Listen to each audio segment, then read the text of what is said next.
ये है दिल्ली दर्पण। नमस्कार, जय हिंद। आप देख रहे हैं दिल्ली दर्पण टीवी।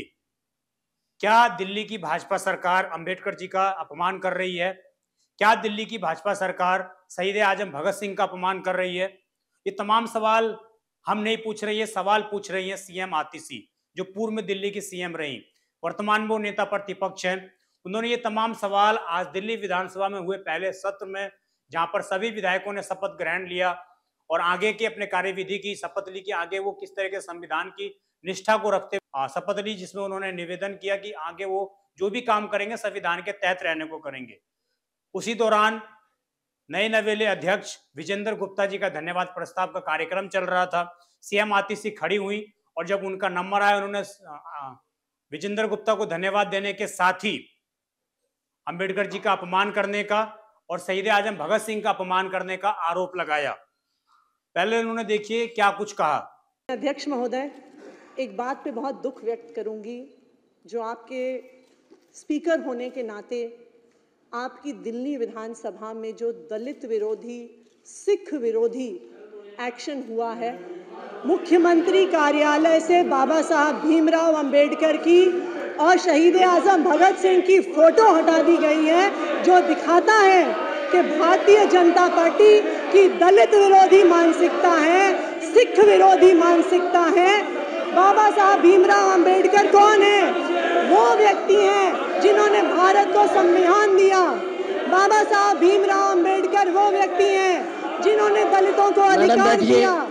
शहीद आजम भगत सिंह वो व्यक्ति हैं जिन्होंने 23 साल की उम्र पर जान गंवा दी भारत को आजादी दिलाने के लिए। लेकिन भारतीय जनता पार्टी ने सरकार में आते ही मुख्यमंत्री कार्यालय से बाबा साहब भीमराव अंबेडकर की तस्वीर हटा दी। आप बैठिए मैडम, बैठिए। भगत सिंह की तस्वीर हटा दी। ये भारतीय जनता पार्टी का मनजिंदर सिंह सिरसा जी अपने विचार रखेंगे। आपने देखा किस तरीके से आतिशी ने ये आरोप लगाया कि दिल्ली विधानसभा में दिल्ली की नई सीएम रेखा बैठेंगी, उनके ठीक पीछे जो पहले फोटो लगी होती थी, आप ये सीएम आतिशी की फोटो देख रहे होंगे, जब वो बैठती थी सीएम पेज पर तो उनके ठीक पीछे अंबेडकर जी की फोटो, इसके अलावा शहीद आजम भगत सिंह की फोटो लगी हुई रहती थी। परंतु जब से सीएम रेखा गुप्ता ने शपथ ली है, उसके बाद जब वो अपने कार्यालय में बैठी तो वहां से डॉक्टर अंबेडकर और शहीद आजम भगत सिंह के दोनों ही फोटो को हटा दिया गया। वहां पर सिर्फ और सिर्फ देश के राष्ट्रपति, देश के प्रधानमंत्री और देश के राष्ट्रीय पिता महात्मा गांधी की ही तस्वीर लगी मिली।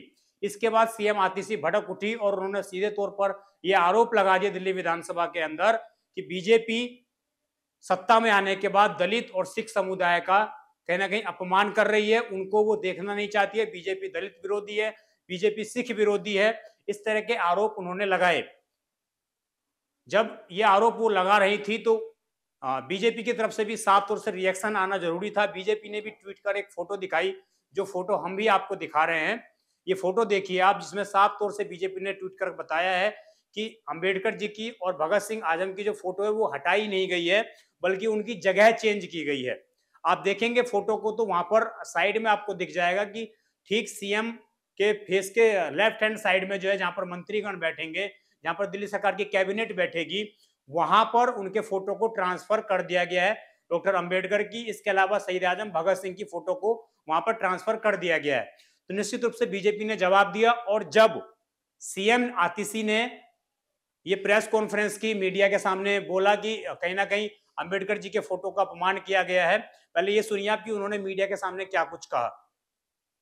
आज इन्होंने बाबा साहब भीमराव अंबेडकर का अपमान किया है, इन्होंने शहीद आजम भगत सिंह का अपमान किया है। बाबा साहब अंबेडकर वो व्यक्ति हैं जिन्होंने हमारे देश को संविधान दिया, जिन्होंने दलितों को बराबरी का अधिकार दिया। शहीद आजम भगत सिंह वो व्यक्ति हैं जिन्होंने 23 साल की उम्र पर फांसी पे चढ़कर इस देश की आज़ादी के लिए अपनी जान कुर्बान कर दी।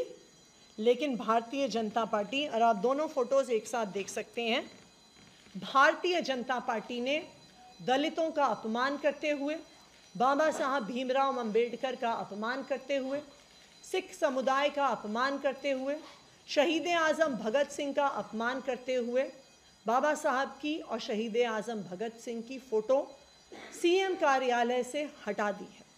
इस बात का आम आदमी पार्टी पुरजोर विरोध करती है और इसका विरोध हम सड़क से लेके सदन तक जरूर करेंगे। आपने सुना, जब ये रिएक्शन आया तो निश्चित रूप से बीजेपी के नेताओं की तरफ से भी जवाब आना काबिल था। तो बीजेपी के नेता मजेंद्र सिंह सिरसा ने आगे बढ़कर इसका जवाब दिया। उन्होंने कहा, पूर्व सीएम आतिशी ने जो आरोप लगाए वो निराधार है। ये ऐसी पार्टी है जिन्होंने सिख दंगों के आरोपों की जो पार्टी कांग्रेस है, जिसके अंदर ऐसे सांसद हैं, सज्जन कुमार जैसे सांसद हैं जिनके ऊपर सिख दंगे भड़काने के आरोप लगे, उनका इस पार्टी ने 2013 में साथ दिया था। उनके विचारधाराओं के अंदर रह के आम आदमी पार्टी आगे बढ़ी थी। आम आदमी पार्टी कांग्रेस की नींव पर आगे बढ़ी थी। ऐसी पार्टी हम पर सिख विरोधी का आरोप नहीं लगा सकती। ये सुनिए मजेंद्र सिंह सिरसा ने क्या कहा। मुझे दुख हुआ जब ये कहा गया, जिन लोगों ने 1984 के कातलों के साथ हाथ मिला के चुनाव लड़ा हो, जिन लोगों ने सज्जन कुमार जगदीश टाइटलर को फारग किया हो, जिन लोगों ने कहा वो टाइटलर नेक आदमी है, सज्जन कुमार नेक आदमी में इस पार्टी के साथ समर्थन में चुनाव लड़ेंगे, जो इकट्ठे चुनाव लड़े हों, जो सिखों के कातलों के गलों में सरोपे डालने वाले लोग आज हमें ये बता रहे हैं। हमें बड़ा दुख है कि इस पार्टी ने सिखों का कत्लेआम कराने वाली पार्टी का साथ दिया और इसी तरह से मेरा आपसे अनुरोध है, बैठ जाइए, बैठ जाइए, चाहता हूँ। धन्यवाद। तो आपने सुना कि पहले ही दिन किस प्रकार जो है पूर्व सीएम आतिशी ने बीजेपी को भरपूर घेरने का प्रयास किया और उसके बाद बीजेपी की तरफ से भी कहीं ना कहीं जवाब आया और उन्होंने भी ये जाहिर किया कि हम अंबेडकर और भगत सिंह का अपमान नहीं कर रहे हैं, हम सिर्फ सरकार के नियमों को फॉलो कर रहे हैं जो बाकी राज्यों के अंदर ऑफिस में लागू हैं, जहां पर अंबेडकर जी की फोटो की बजाय भारत के राष्ट्रपति, भारत के प्रधानमंत्री और राष्ट्रपिता महात्मा गांधी की सीएम के पीछे फोटो होती है। वही चीज हमने फॉलो की है और आम आदमी पार्टी सिर्फ और सिर्फ अंबेडकर वादी होने का दावा करती है, दलितों के पक्ष में दिखाई देने का सिर्फ वादा करती है, वो वैसे कार्य करती हुई नजर नहीं आती हैं। वहीं ये भी आरोप लगाया कि किस प्रकार जो है सिख दंगों पर जो पार्टी ने सिख दंगे किए उस पार्टी का आम आदमी पार्टी साथ दी। तो निश्चित रूप से बीजेपी की तरफ से ये जवाब आया कि आतिशी हमें समझाने का प्रयास ना करें कि कौन दलित विरोधी है और कौन दलित विरोधी नहीं है। इन तमाम बातों से एक बात तो जाहिर हो जाती है कि आने वाले समय में दिल्ली के अंदर जितनी प्रेस कॉन्फ्रेंस आम आदमी पार्टी सत्ता में रहने के दौरान करती थी, उससे ज्यादा कहीं अधिक प्रेस कॉन्फ्रेंस आम आदमी पार्टी अब विपक्ष में रहने के दौरान करेगी, क्योंकि आज के दिन ही लगभग 3 से अधिक प्रेस कॉन्फ्रेंस की गई। तो निश्चित रूप से ये दिखाता है कि किस प्रकार राजधानी दिल्ली में राजनीति हमेशा के लिए गरमाई हुई रहेगी। इस पूरी खबर पर आपकी क्या राय है, आप कमेंट अवश्य करिएगा। आप देखते रहें दिल्ली दर्पण टीवी। लेटेस्ट खबरों के लिए सब्सक्राइब करें हमारा YouTube चैनल या फिर लॉग ऑन करें www.delhidarpantv.com। खबरों की कवरेज और विज्ञापनों के लिए संपर्क करें।